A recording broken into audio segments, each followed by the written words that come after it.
Grab your cup. I want to share a story I saw this week with you, and I'll tell you why I'm sharing it with you. I think it was a National Geographic or some other naturalist website, and it was a video of two grown male deer fighting.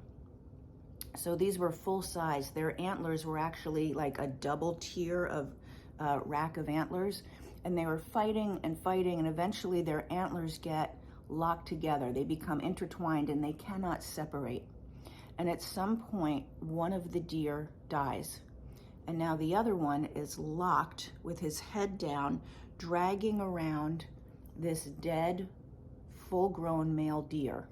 So the weight of that, he has no access to getting food and water in his mouth because his head is pulled down and there's the other deer right there. His neck, how painful that must have been to carry around a full-grown male deer by your head, all of that. And at some point he gets so exhausted, and probably he would have died as well. But some people find him, obviously they're filming it, and they help him disengage.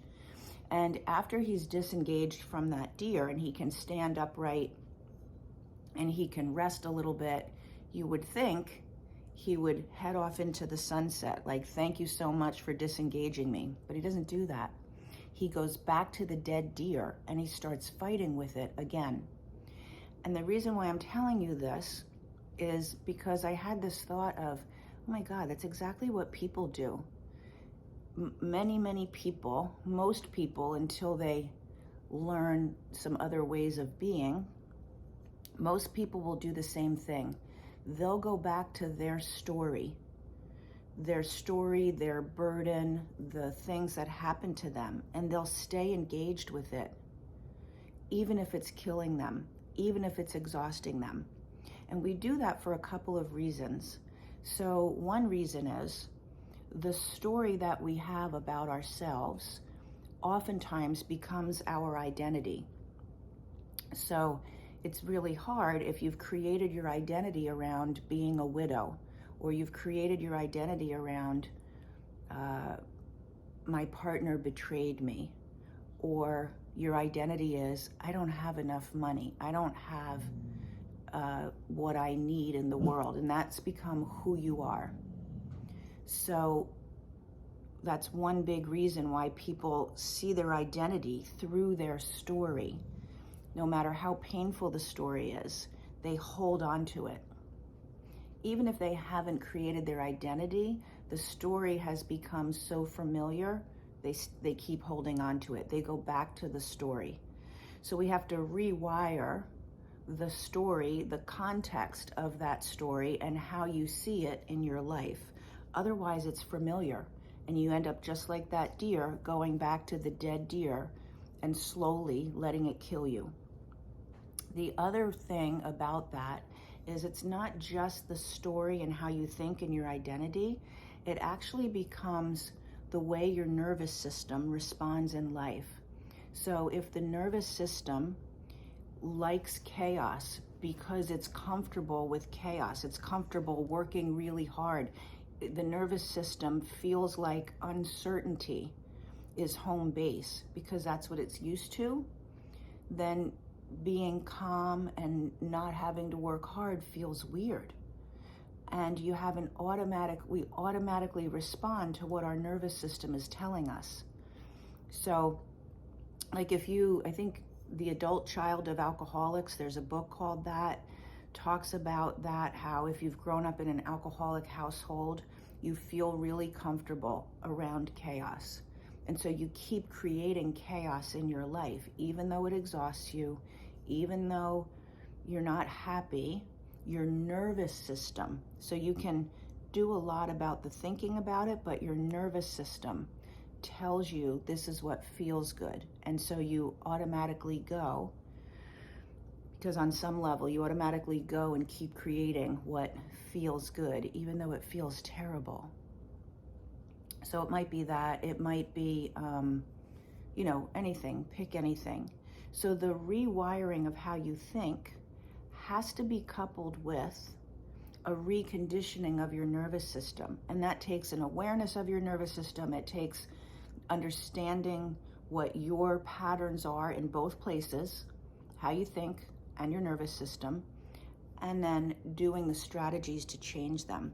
Otherwise, we end up being just like that deer and continuing to do the very thing that's killing us, the very thing that has you lay in bed at night wishing it wasn't happening, the very thing of, I don't want to be alone, and yet you keep picking people who have you be in the experience of being alone. Or I don't want to be alone, but you won't open yourself up and you won't connect because your nervous system says that's not safe. So whichever it is, usually it's both. I would say almost all the time it's both. You end up living like that deer unless you're willing to be smarter than a deer and figure out so that your life goes a different way.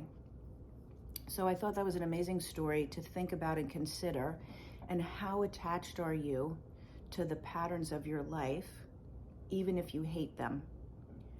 How willing are you to do what it takes, even if it's uncomfortable? And it might be uncomfortable with money, like I'm happy to give my money to a vacation, but I'm not happy to give my money about changing my life. That doesn't make sense to me. But that's where a lot of people are about it. It might be uncomfortable that I have to really look and see what my patterns are and what are the stories that I'm attached to that are killing me that I need to give up. It might be fear. If I walk away from this dead deer, I don't know what else there is. At least here, maybe it's going to limit my life, maybe it's even going to shorten my life, but at least I know what's there. And that's fear and uncertainty, and you're not willing to have that. Whatever it is, are you living like the deer? Or are you living like a human being who is ready and wanting to grow and create the life that they want? So I wanted to share that with you. Think about that today. If you'd rather grow and create the life that you want, please connect with me in the comments. Please let me know that that's what you want to do and that you're committed to having your life, that you can walk away from the dead deer that you've been entangled with. I'm just going to use the analogy for the rest of the day, okay? So let me know, and just really be honest with yourself. Take a good hard look at it, okay? When you're ready, I'm right here. I'll make sure we connect. Have a good day.